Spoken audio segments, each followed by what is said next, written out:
the Canadian diplomats and saying, don't mind him, he's just popping off, that's just election era rhetoric, doesn't mean anything. Presidential candidate Barack Obama was publicly criticizing the North American Free Trade Agreement in a bid for votes, but privately telling Canadian officials not to worry about it. He said that he was going to bring us peace in the Middle East. He said that he was going to bring us transparency and a balanced economy. He said that he was going to not have lobbyists. He said he was going to clean up government. He said he was going to work for the environment. And point by point by point, within the first month of his inauguration, he has lied and deceived and cheated the American people. The people of the United States and the world were filled with hope that Obama was the real deal when in his first week in office he signed an executive order supposedly closing Guantanamo Bay and other secret prisons.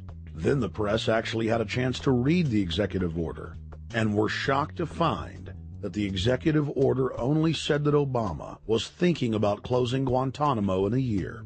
But worst of all, the executive order continued the practice of rendition, which the LA Times called secret abductions. They don't know. They think that he's signed off immediately on closing Guantanamo, but he's allowing prisoners now to be taken to foreign countries and not knowing where they're sending them and to be tortured in foreign countries. They don't know that they kept that provision in there. Obama is now continuing the practice of secret arrest, secret prisons, and most importantly, indefinite detention without trial. When a British High Court said that it was preparing to release secret British and U.S. torture orders that prove that the Bush administration was ordering personnel to systematically abuse detainees, Barack Obama threatened to cut off all U.S. intelligence ties to England. To add insult to injury, he stated that the program was important to national security, not only endorsing Bush's crimes, but continuing them. Obama voted for a reinstatement of the Patriot Act. And by his early deeds already, again, as we saw with the issues of retention, he's willing to send people that have been charged with nothing to be tortured to so-called get the truth out of them. If the makers of this film attempted to cover all of Obama's lies, this documentary would never be released because there are new ones every day. So in the interest of time, we're going to cover one more big one. Barack and his handlers made the cornerstone of his campaign, keeping lobbyists and donors out of his administration. Within hours of being elected, Obama did a 180 and filled the White House and federal government with lobbyists and donors at all levels. Obama picked William Lynn, the top lobbyist for Raytheon, to fill the number 2 position at the Department of Defense. Timothy Geithner, former president of the private Federal Reserve Bank of New York, was picked by Obama to be Secretary of the Treasury. Geithner promptly crammed the Treasury Department full of lobbyists, like his Chief of Staff, Mark Patterson, formerly the top lobbyist at Goldman Sachs. Obama appointed top lobbyist to the Saudi royal family, George Mitchell, as the lead Middle Eastern envoy. Obama appointed the king of Wall Street lobbyists, Leon Panetta, to head up the CIA. Obama tapped Tom Daschle, top lobbyist for healthcare firms, to run the Department of Health and Human Services, and the list goes on and on. Then, 3 weeks into his administration, Obama launched a new lie, more outrageous than the previous. With Academy Award-level conviction, he said that he was upset about the banker bailout, which his own Chief of Staff, Rahm Emanuel, another former Wall Street executive, had engineered. Obama said that he had signed an executive order capping the CEO's salaries of those who had taken the bailout money. There was just 2 problems. All the major banks and brokerage firms were exempt, and the new order only dealt with any future bailouts. And those were to be on the honor system. What gets people upset, and rightfully so, are executives being rewarded for failure. AIG, Bank of America, and Citigroup, which have received billions in bailout money, don't fall under this plan. Only banks negotiating future agreements with the government will be restricted. But this appears to be built on an honor system, and White House Press Secretary Robert Gibbs had a hard time explaining how enforcement would work. Well, let me get, I will get clarification from Treasury on that. Generally speaking, this is already the biggest liar and the biggest disappointment that we've seen in recent history. And again, qualitatively beyond the rather low standards set by Bush the Elder and Clinton in terms of delivering on promises. Bottom line, Obama is a fantastic actor and an even better liar. His track record is clear. He has done the opposite of everything he told the people he would do. They'll make up one lie after another.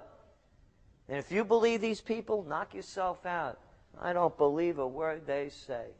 Within 1 month of the passage of the first banker bailout bill, the press reported that over $5 trillion had just disappeared out of the U.S. Treasury. By December, the amount of money that had been stolen had reached $8.5 trillion. The leadership of both political parties circled the wagons and would not discuss where the money had gone. In the Fed! In the Fed! In the Fed! In the Fed! Informed Americans protested the private Federal Reserve System at all 38 of their regional governorship offices. Arrest Bernanke and Paulson! Arrest all the criminals that stole the banker bailout money!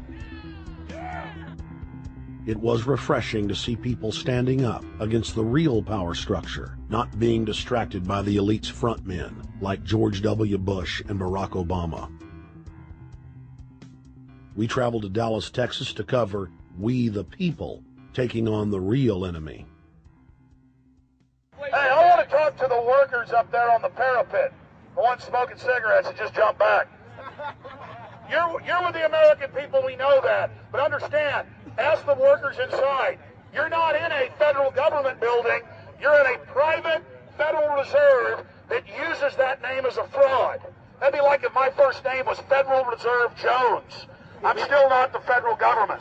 I'm not a federal agency. But if I said my name was Federal Reserve, I could go out and pay off politicians and get them to allow me to get into power so I could issue the currency and credit, and then I could buy up the world. That's what these criminals have done. A lot of people think that the Federal Reserve is already part of the government. They're not. It's controlled by cliques of unelected, unaccountable bankers meeting in secret. Most of these people have never even been through the formality of a Senate hearing or a Senate confirmation. They claim that they're part of the U.S. government. They masquerade as if they were part of the U.S. government. But in reality, this is a purely private operation. Jackals, hyenas, raptors, all of them loyal, not to the American people, but to the Wall Street banks, which is where most of them come from. Everyone is pointing to Barack right now, President Obama, as saying, you got to get the economy together. You got to get the economy together. When in fact, the president has very little to do with the economy. It's the Federal Reserve chairman that at least sets the policy.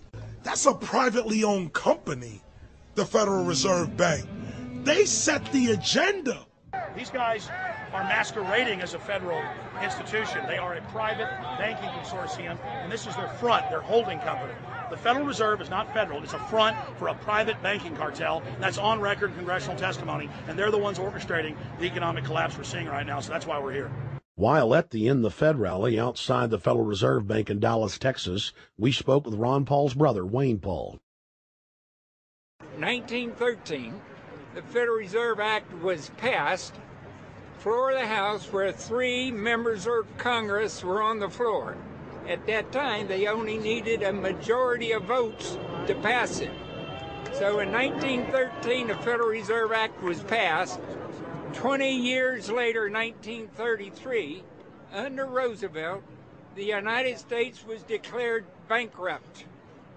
And in 1933, the Federal Reserve Private Bank says, okay, USA, what are you going to pledge as collateral on the debt you owe me?